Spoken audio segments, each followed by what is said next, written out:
तो दोस्तों काफी लंबे इंतजार के बाद फाइनली आज हमारे साथ है ऑल न्यू एज बलिनो। मैं इस बलिनो को पिछले 15 दिनों से एक्सपीरियंस कर रहा हूं और आज की वीडियो में हम डिटेल में बात करने वाले हैं। इससे आगे जो वीडियोस आएंगी इस बलिनो को हम पूरी तरीके से एक्सपीरियंस करेंगे कि ये कार आपके लिए कितनी ज्यादा वैल्यू फॉर मनी होगी। मैं आपको इस गाड़ी को दिखाने वाला हूं कि ये पहाड़ों में किस तरीके से परफॉर्म करेगी। सबसे पहले मैं इसे गुड़गांव से पिक करा, फिर हम हल्द्वानी आए, अब हम अल्मोड़ा आ चुके हैं, यानी कि हम इस कार को उत्तराखंड में एक्सपीरियंस करने वाले हैं।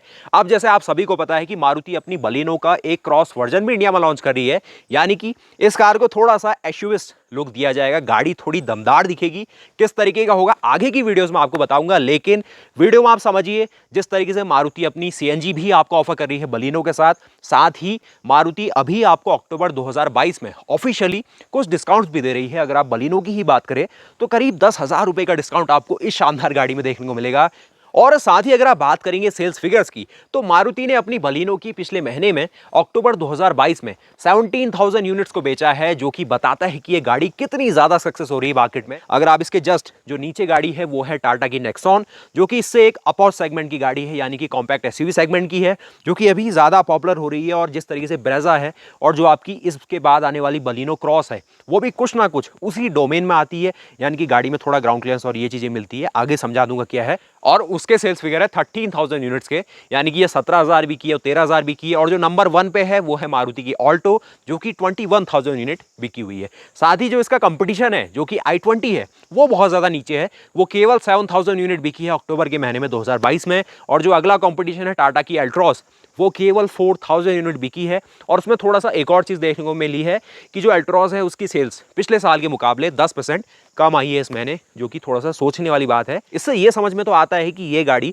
अपने जो कंपटीशन है उससे करीब 2 से लेके 3 गुना ज्यादा बिक रही है मार्केट में और अच्छी खासी एक तरीके से मार्केट में पकड़िए बना रही है। लेकिन मेन मुद्दे वाली बात यह है कि इस कार का एक्सपीरियंस कैसा है। जैसे मैं इस कार को 15 दिनों से एक्सपीरियंस कर रहा हूं, तो इसमें क्या अच्छाइयां लगी, क्या इसमें कमियां है, या फिर क्या क्या सुधार मारुति इसमें कर सकती है। साथ ही जो मारुति की नई बलिनो क्रॉस आने वाली है वो कितने ज्यादा धमाकेदार होगी वो आगे समझेंगे। लेकिन गाड़ी की अगर आप एक नजर डिजाइन को देखेंगे, क्योंकि जैसे आज ये हमारी इंट्रो वाली वीडियो है तो ये चीजें आपको थोड़ा डिटेल में समझाता हूं। बाकी जो आगे आगे होते रहेगा मेरे साथ या फिर कुछ भी आपको देखने को मिलेगा वो चैनल में आपको जरूर मिलेगा। सबसे पहले जो डिजाइन आप देख रहे हैं ना, ये न्यू एज बलिनो का डिजाइन बहुत शानदार लगता है। 23 फरवरी 2022 को इस डिजाइन ने हमारे सामने दस्तक रखी थी और बहुत अल्टीमेट लगा था। यहाँ पर अगर आप देखेंगे तो फ्रंट का लुक पहले के मुकाबले थोड़ा बोल्ड इसने कर दिया था।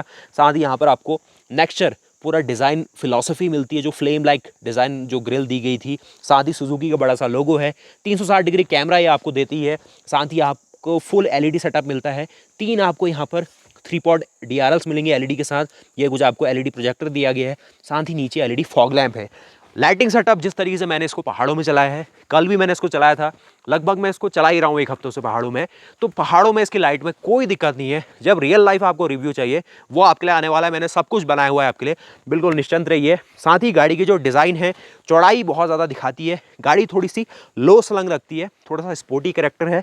ग्राउंड क्लियरेंस इसमें 170 मिलीमीटर का है, लेकिन थोड़ी सावधानी चाहिए चलाने के साथ। ऐसा नहीं है कि आप जैसे ब्रेजा को चला सकते हैं कहीं भी, बिल्कुल संभल के आप चलाएंगे, कोई शिकायत नहीं है। वो भी क्या है समझाऊंगा आगे। और साइड प्रोफाइल में अगर आप नोटिस डालेंगे तो जो नए अलॉय इसमें आए हुए थे बहुत अल्टीमेट लगते हैं।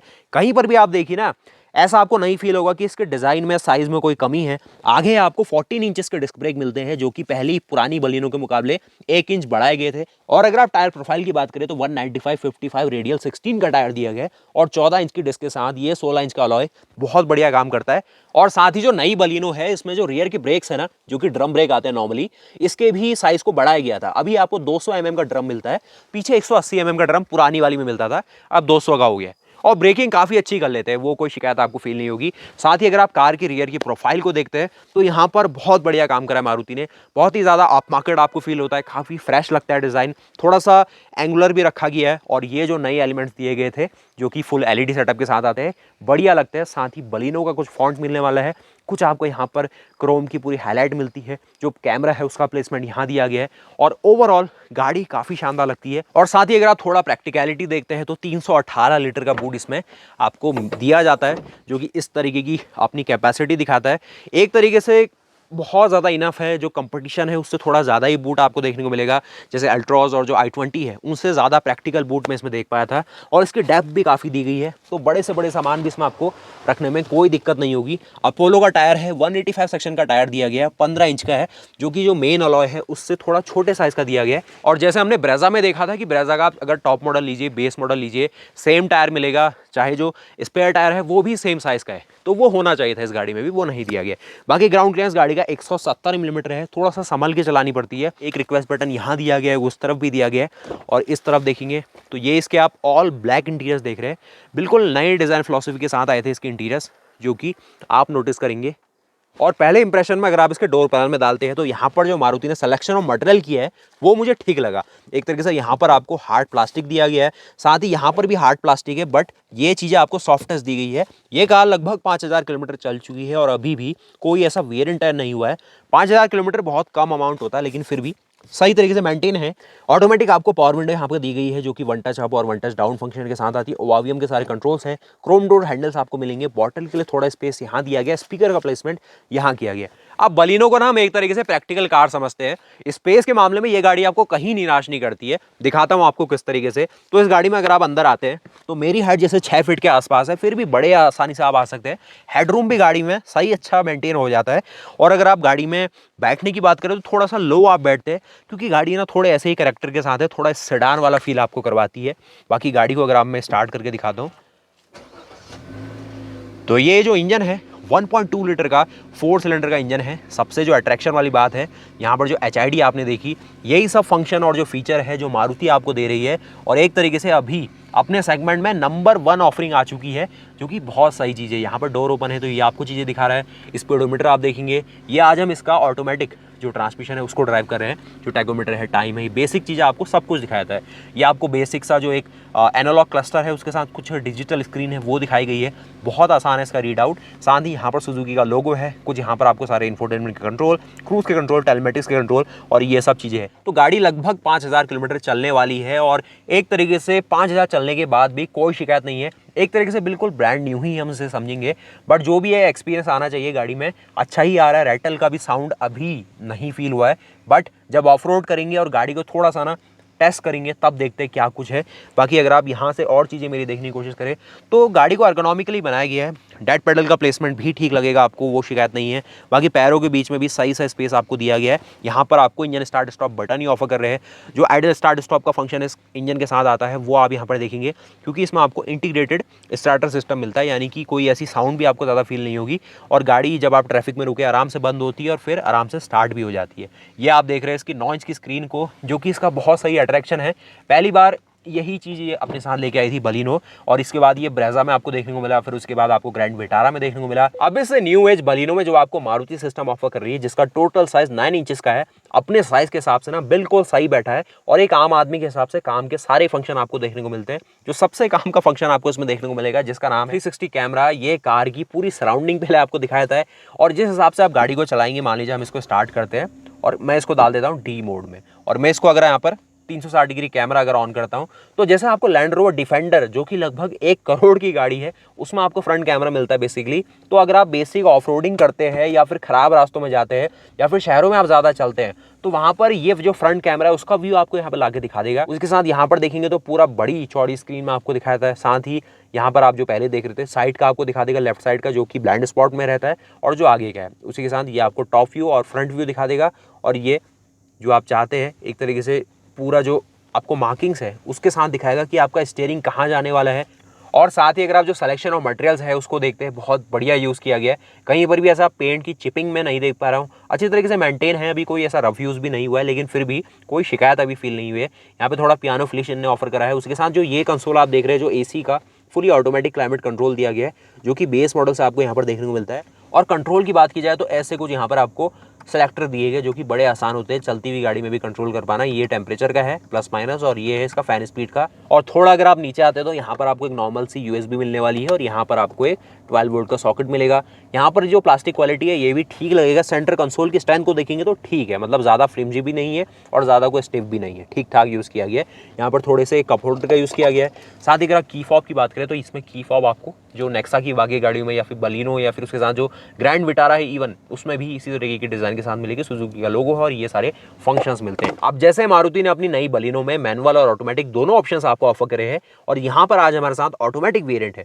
तो यहाँ पर ऑटोमेटिक के जो सिस्टम दिए गए वो समझाता हूँ आपको। ये जो ऑटोमेटिक आप देख रहे हैं ये ऑटोमेटेड मैनुअल ट्रांसमिशन है, यानी कि मैनुअल ट्रांसमिशन को ही एक तरीके से ऑटोमेटिक यहाँ पर बनाया गया है सॉफ्टवेयर और एक इलेक्ट्रॉनिक एक्चुएटर के इस्तेमाल से। इसमें आपको कोई भी क्लच नहीं मिलेगा, फंक्शनिंग पूरी तरह से ऑटोमेटिक। इसमें आपको क्या क्या फंक्शन दिए गए, तो इसमें आपको एक जो बीच में है न्यूट्रल का फंक्शन है, उसी के साथ अगर आप यहाँ आते हैं तो आपको रिवर्स का फंक्शन दिया गया है। अगर आप फिर नीचे आते हैं न्यूट्रल है, और सीधे नीचे आएंगे तो ड्राइव मोड आता है। 5 स्पीड के मैनुअल ट्रांसमिशन का इस्तेमाल किया गया है, तो 5 आपको यहाँ पर गियर रेशियोज देखने को मिलेंगे। यहाँ को अगर आप शिफ्ट करेंगे तो ये अपने हिसाब से आप इसको शिफ्ट कर सकते हैं। जैसे ये नॉर्मली 1800 से लेके 2000 RPM पे शिफ्ट कर रहा है, तो वीडियोस में आपको दिखा दूंगा आगे। लेकिन अगर आप चाहे तो थोड़ा जल्दी अगर आप चाहते हैं 1600 1700 RPM पे भी करना, तो आप यहाँ से अप शिफ्ट करेंगे, पहला, दूसरा, तीसरा, चौथा, पांचवा। या फिर आप चाहते हैं थोड़ा गियर को अपने हिसाब से होल्ड करना, अगर आप ज़्यादा सडन एक्सीलरेटर करते हैं तो काफ़ी बार ये गाड़ी, तो उस केस में ये थोड़ा फ्यूल इकोनॉमी को फेवर करने के चक्कर में गाड़ी के जो गियर है उसको जल्दी अपशिफ्ट कर देता है, जिससे आपका जो एक्सेलरेशन वाला थ्रिल है वो थोड़ा कम हो जाता है, लेकिन माइलेज अच्छा रहता है सिस्टम के हिसाब से। लेकिन अगर आप चाहे उसको अगर आप मैनुअल मोड में डाल देंगे, डी मोड से हटा के, तो आप उस गाड़ी के गियर को अपने ही रेंज में रोक सकते हैं जब तक उसकी RPM उसको लिमिट करेगी। लेकिन अगर आप सडन डाउन शिफ्टिंग करना चाहेंगे 5th से 1st में, तो ये अलाउ नहीं करता है, क्योंकि उससे इंजन को ही डैमेज पहुंचेगा। लेकिन अभी मेन मुद्दे वाली बात यह है कि क्या आपको गाड़ी को लेना चाहिए। अब जैसे 2023 में ऐसा बलिनो में कोई बड़ा अपडेट नहीं आने वाला है, सिर्फ बलिनो का एक क्रॉस वेरिएंट लॉन्च किया जाएगा, या फिर जो एक क्रॉस अपडेट है वो इसमें देखने को मिलेगा, जिससे गाड़ी थोड़ी ज़्यादा ग्राउंड क्लियरेंस के साथ आएगी, ज़्यादा बल्की लगेगी। पीछे से थोड़ी स्लोपिंग रूफ है एक तरीके से, जैसे i20 आती थी एक्टिव वेरिएंट में। साथ ही जैसे नेक्सॉन वाली प्रोफाइल या फिर सोनेट वाली या फिर थोड़ी इग्निस वाली प्रोफाइल यहाँ पर देने की कोशिश करी है, तो वो कोशिश किस तरीके से मारुति की काम आएगी वो आगे की वीडियो में समझाऊंगा आपको अच्छे से। वो भी शानदार प्रोडक्ट होने वाला है। इवन उसमें आपको कुछ अगर टर्बो का ऑप्शन दे दिया जाए तो वो बहुत बढ़िया डील बन जाएगी। और साथ ही इसमें CNG का भी ऑप्शन आ गया है, जो कि आपको केवल डेल्टा और सीटा वेरिएंट में देखने को मिलेगा, तो वो भी आप ले सकते हैं। अब ड्राइविंग सीट में बैठना तो हर किसी को पसंद है, लेकिन मेन बात है कि फैमिली भी इंजॉय करे और समझते हैं कि गाड़ी के सेकंड रो में कितना स्पेस है और किस तरीके का कंफर्ट यहाँ पर ये आपको बैठने में देखने को मिलेगा। अब जिससे इसका दरवाजा इतना ही ओपन होता है, इससे ज़्यादा ओपन नहीं होता, लेकिन फिर भी काफ़ी अच्छा अपर्चर यहाँ पर मेंटेन किया गया है। मैं इसमें आपको बैठ के दिखाता हूँ। पूरी फैब्रिक सीटिंग आपको दी गई है। टॉप मॉडल में भी कोई भी आपको लेदरेट का ऑप्शन नहीं है, तो ये आप नोटिस करिएगा। लेकिन जो सीटिंग दी गई है ना, काफ़ी सॉफ्ट लगेगी आपको। तो जो पैडिंग है वो आप अपने अकॉर्डिंग बाद में एक्स्ट्रा सीट कवर लगा के करवा सकते हैं। लेकिन जिसको सॉफ्ट वाली पैडिंग पसंद है, जैसे मैं आपको नेक्सॉन की बेस मॉडल में भी समझाता हूँ, तो वो अच्छे मानेंगे इसको। और मेंटेनेंस है इसका थोड़ा सा, आपको थोड़ा वैक्यूमिंग ज़्यादा करवानी होगी, क्योंकि डार्क शेड है तो डस्ट जल्दी पकड़ता है। लेकिन सीटिंग में कोई शिकायत नहीं है। ये सीट अभी पीछे की हुई है, लेकिन फिर भी लेग रूम काफ़ी अच्छा मेंटेन है। करीब 6 फीट मेरी हाइट है, तो कोई शिकायत नहीं है। यहाँ पर भी इतना कुछ मैगजीन होल्डर ऑफर किए गए। इस साइड आपको नहीं मिलेगा, सिर्फ इसी साइड दिया गया है। और जो हेडरेस्ट है वो आपको यहाँ पर भी देखने को मिलता है, तो वो आपको अगर दिखाया जाए तो ये आपको इतना कुछ हाइट के साथ मिलता है, जो कि पूरी हाइट है। और मैं अगर अपना करना चाहूँ तो हेडरूम में कोई शिकायत नहीं है।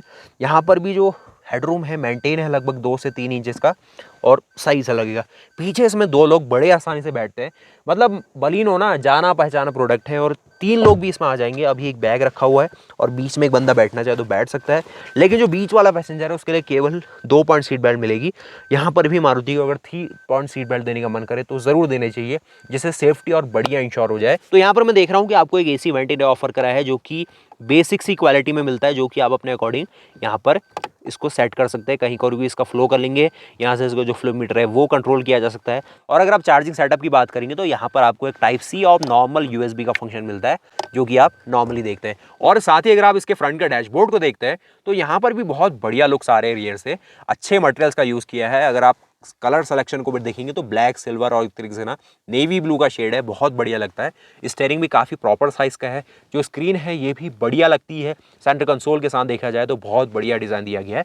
साथ ही जो IRVM है ये भी फुली इलेक्ट्रोक्रोमिक मिरर कोटिंग के साथ है, जो कि ऑटोमेटिक है। बढ़िया कन्वीनियंस आपको दे पाता है। लेकिन जो लोग इस गाड़ी को अभी 2022 के एंड में या फिर 2023 के शुरुआत में लेने की सोच रहे हैं, उनके पास बलिनो क्रॉस का भी ऑप्शन बचता है, तो वो आप मिस मत करिएगा। वो भी बहुत शानदार ऑफरिंग होने जा रही है, क्योंकि इससे वो गाड़ी थोड़ी सी ज़्यादा ऊंची होगी और उसके साथ थोड़ी सी ना रगड़ दिखेगी, दमदार दिखेगी। और जो सारे प्रैक्टिकलिटी वाले पॉइंट आपको बलिनो देती है उसमें थोड़े बढ़ चढ़ के ही आपको उसमें देखने को मिलेंगे। और साथ ही अगर हम सेफ्टी फीचर की बात करें तो मारुति ने सेफ्टी में काम तो किया था इस बलिनो के साथ, क्योंकि इसमें बेस मॉडल से आपको ABS, ABD, जो ब्रेक असिस्ट है, साथ ही जो हिल होल्ड है उसका फंक्शन दिया जाता है। और अगर आप इसका सेकंड टॉप मॉडल लेंगे जो कि इसका जीटा मॉडल है, उसमें भी आपको 6 एयरबैग दिए गए हैं। और साथ ही जो अल्फा मॉडल है इसमें भी 6 एयरबैग मिलते हैं, यानी कि सेफ्टी आपको बजट के साथ भी दी गई है। लेकिन अगर आप बात करेंगे इसके गाड़ी के फ्रेम की और जो बॉडी शेल है वो आपको हार्टेक प्लेटफॉर्म वाला मिलने वाला है, जो कि 5th जनरेशन वाला यूज किया गया था। इसमें आपको 43% हाई टेंसाइल स्ट्रेंथ स्टील का यूज किया गया है और 16% आपको ultra high tensile strength steel का यूज किया गया है। लेकिन ग्लोबल एनकैप ने अभी इसकी सेफ्टी टेस्टिंग नहीं करी है, वो कब करेगी वो आपको अपडेट करूंगा। लेकिन ओवरऑल देखा जाए तो गाड़ी शहरों के हिसाब से तो आपको कहीं भी निराश नहीं करेगी। किस तरीके के आगे व्यू पॉइंट है वो आपको समझा दूंगा। बाकी गाड़ी के अगर आप देखिए ना फ्रंट प्रोफाइल में, तो यहां पर तो मारुति ना इस अपडेट के साथ अच्छी वाली बिल्ड क्वालिटी दी हुई है और जो दरवाजों का वेट है वो भी अच्छा फील होगा। लेकिन रियर में मैंने एक चीज़ थोड़ी सी स्ट्रेन नोटिस करी कि ये थोड़े से आपको हल्की इससे लगेंगे, इसके मुकाबले ये थोड़े से ज़्यादा दमदार लगते हैं। तो वो आपकी क्या राइट पॉइंट है वो आप समझा दीजिए। तो जैसे हम मारुति की गाड़ियों को देखते हैं ना, तो इनका सबसे अच्छा पॉइंट गिना जाता है कि जो इनका इंजन है, इसमें भी वही चीज़ है। यहाँ पर देखिए आपको जो नया इंजन ऑफर किया गया था बलिनो के साथ, ये इसका 1.2 लीटर का 4 सिलेंडर का dual VVT petrol engine offer किया गया था। ये आपको मैनुअल ऑटोमेटिक दोनों के साथ दिया जाता है। पूरे लेआउट को समझेंगे तो काफ़ी शार्प, पूरे लेआउट को देखेंगे तो काफ़ी बढ़िया लेआउट है। यहाँ पर आपको लिक्विड कूल्ड EGR का फंक्शन मिलता है। साथ ही ये जो इसका ऑटोमेटिक ट्रांसमिशन है, एक तरीके से ऑटोमेटेड मैनुअल ट्रांसमिशन है, उसका यूनिट प्लेस किया गया है। जो इसमें आपको मैनुअल लेंगे उसमें आपको हाइड्रोलिक क्लच का सिस्टम मिलता है, जो कि थोड़ा सा लाइट होता है चलाने में, थोड़ा सा प्रिसाइज होता है और ज़्यादा एफर्ट नहीं मांगता है। और अगर आप नीचे भी देखेंगे तो पूरी कवरिंग यहाँ पर मारुति ने दी थी। गाड़ी लगभग 5000 किलोमीटर चली है। ज़्यादा यहाँ पर साफ़ सफाई अभी तक इसकी नहीं की गई होगी, लेकिन फिर भी जो मिट्टी है और ये सब चीज़ें बिल्कुल लिमिटेड है। हल्की फुल्की धूल आई हुई है, उसके अलावा कुछ ज़्यादा नहीं है। और ये सारा जो मेटेलिक पार्ट है ये आपको खुला दिया जाएगा। यहाँ पर थोड़ा क्लैडिंग पार्ट है। और साथ ही अगर आप यहाँ देखेंगे जो हुड इंसुलेटर है वो भी बढ़िया तरीके से प्लेस किया गया है, तो ये भी अच्छी चीज़ है। अब मारुति ने जो आपको ये बलिनो के साथ नया इंजन ऑफर करा है, इसकी सबसे खास बात मुझे ये लगी कि इसमें आपको पावर के साथ माइलेज भी ये अच्छा दे रहा है। माइलेज की वीडियो आने वाली है, लेकिन जो पावर है ये आपको 90 हॉर्स पावर बना के देता है। 1.2 लीटर का नॉन टर्बो इंजन, बिना किसी टर्बो के 4 सिलेंडर का पेट्रोल इंजन जो अपने डुअल जेट टेक्नोलॉजी और डुअल VVT के साथ आता है, वो आपको 90 हॉर्स पावर और 113 Nm का टॉर्क, 113 Nm का टॉर्क देता है। और गाड़ी की अगर आप यहाँ देखें तो वेट भी काफ़ी अच्छा खासा दिया गया है, तो वो बहुत बढ़िया डील बनाता है। और एक और जो बहुत मेन पॉइंट है, जो आप सब जानना चाहते हैं कि इस गाड़ी का माइलेज कितना है और रियल लाइफ माइलेज कितना है, तो उसकी वीडियो मैंने अलग से बनाई हुई है। लेकिन जो मारुति क्लेम कर रही है ये है 22.35 kmpl, जो कि मैनुअल के साथ ही आपको दे रहे हैं। और अगर आप 5 स्पीड का AMT के साथ जाते हैं तब आपको मैनुअल से ज़्यादा माइलेज, यानी कि 22.94 kmpl का माइलेज, लगभग 23 के आसपास का माइलेज ये ऑटोमेटिक गाड़ी आपको क्लेम कर रहे हैं। लेकिन रियल लाइफ में मुझे इसने हाईवे में 24 kmpl का दिया हुआ है, लेकिन अगर आप शहरों में चलाएंगे तो 15 kmpl या फिर 11 kmpl के रेंज में भी मिल सकता है। वीडियो मैंने बनाई हुई है, सब कुछ आपको समझाऊंगा डिटेल में। साथ ही अगर आप CNG के साथ जाते हैं तब आपको 30.61 kmpl, जो कि बहुत बड़ी बात है, 30+ kmpl का माइलेज आपको CNG मोड में दे देगी, जहां पर आपको 55 लीटर का CNG का टैंक ही ऑफर कर रहे हैं। और जो पेट्रोल लेना चाहेंगे वो तो आपको पेट्रोल का ऑप्शन दिया ही जाएगा, जो कि 37 लीटर का टैंक है। तो एक तरीके से ओवरऑल सही सी बाई आपको बनने वाली है। उसी के साथ 2023 में ऑटो एक्सपो आते आते आपको 2023 की फरवरी या फिर मार्च या फिर जनवरी, इन 3 महीनों में ही आपको बलिनो क्रॉस देखने को मिलेगी, जो कि थोड़ी से दमदार दिखने वाली गाड़ी होगी। ये गाड़ी भी 4 मीटर में बिल्कुल सही डील है। प्राइसिंग मैंने आपको बताई कि 6.42 लाख रुपीज़ एक शोरूम में कॉस्ट कर रही है, और गाड़ी लगभग 7 से 8 लाख की रेंज में आपको बेस मॉडल दे जा रही है, और अच्छा खासा पैकेज भी बन के आ रही है। और साथ ही इंजन परफॉर्मेंस, माइलेज कैसा है और क्या ओवरऑल इसकी रिलायबिलिटी है पहाड़ों में, वो भी समझा दिया जाएगा आगे वीडियो में। तो अगर आप बलिनो लेने का प्लान करें या फिर कोई भी ऐसी प्रैक्टिकल गाड़ी लेने का प्लान कर रहे हैं जो कि 10 लाख से लेके 12 लाख या फिर 7 से लेके 12 लाख की रेंज में आए, वो आपके लिए ये डील बन सकती है। ना बने वो आगे की वीडियो आपको समझने को मिलेगी। प्लीज़ चैनल के साथ बने रहिएगा। समझाऊंगा किस तरीके की गाड़ी है। आप भी मुझे कमेंट करके बता सकते हैं कि आप बलिनो से क्या क्या नया नया कंटेंट चाहते हैं, इसका कंपैरिजन चाहते हैं, या फिर कुछ ऐसा चाहते हैं कि जो आज तक आपको देखने को नहीं मिला है। तो प्लीज़ कमेंट करिएगा। चैनल को अगर आपने अब तक सब्सक्राइब नहीं किया तो प्लीज़ चैनल को सब्सक्राइब भी कीजिएगा। मिलते हैं ऐसे और नई वीडियोज़ के साथ। अभी उत्तराखंड में बहुत ज़्यादा ठंडा हो रहा है, लगभग 10 डिग्री के आसपास का टेम्परेचर जा चुका होगा शाम के टाइम पे। तो मिलते हैं ऐसी और नई वीडियो, तब तक के लिए जय हिंद, जय भारत, वंदे मातरम, गुड बाय।